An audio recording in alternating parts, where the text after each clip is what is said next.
Hi, I'm Kinga Morsanyi and I'm a lecturer at Queen's University in Belfast.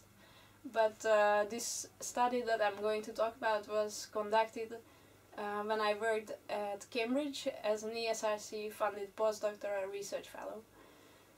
When I arrived to Cambridge, I was able to join a big project on developmental dyscalculia. Dyscalculia affects about 3 to 7% of school children, and it consists of difficulty with mathematical abilities, while these children or even adults are normal at other skills, so they have normal IQs.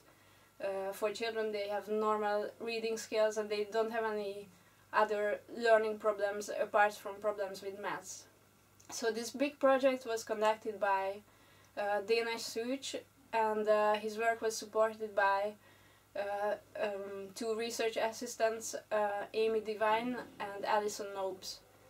And this project started by collecting data from over 1,000 school children, and the first main finding which emerged from this project was that although it's possible to identify children who only have problems with maths, so who are normal at everything else, it was not possible to find children who were very good at maths, but they were average in everything else. So those children who were very good at maths, they also tended to be very good at other school subjects.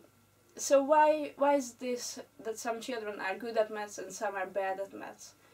There's a very popular theory which says that it might be because there's an area of the brain which is specialized at processing mathematical information.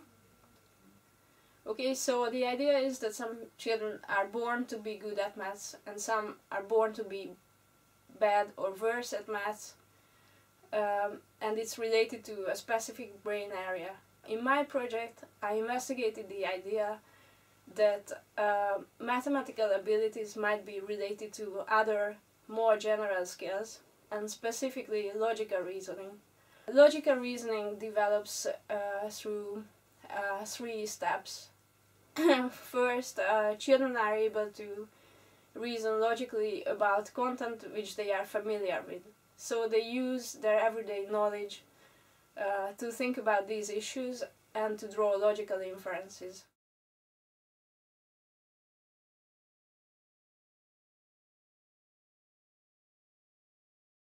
The second step is when they are able to reason logically about imaginary content. Okay, so here they cannot just rely on their memories, but they have to imagine what might be possible.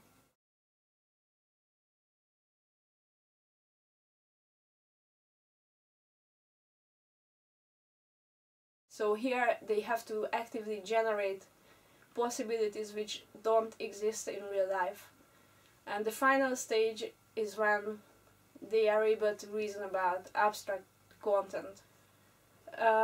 So because the project was about 10-year-old children, we looked at the second stage, where children had to think about empirically false content.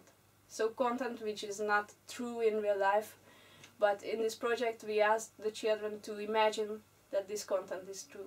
Basically the main finding of our project was that children who were very good at maths were very much able to follow these instructions and to consider the premises to be true, and then reason on the basis of the premises even if they didn't really make sense, so they were not really true.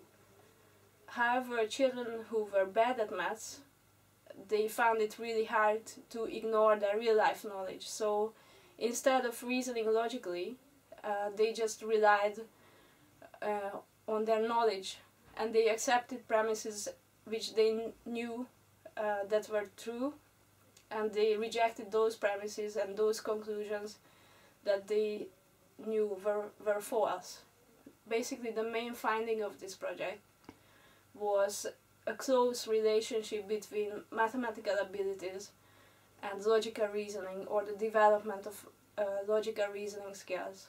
So basically the conclusion is that mathematics is not an isolated domain in the brain, but it's related to the development of logical reasoning. If you want to know more details about our findings, please have a look at our paper, which was recently published in Developmental Science. Thank you.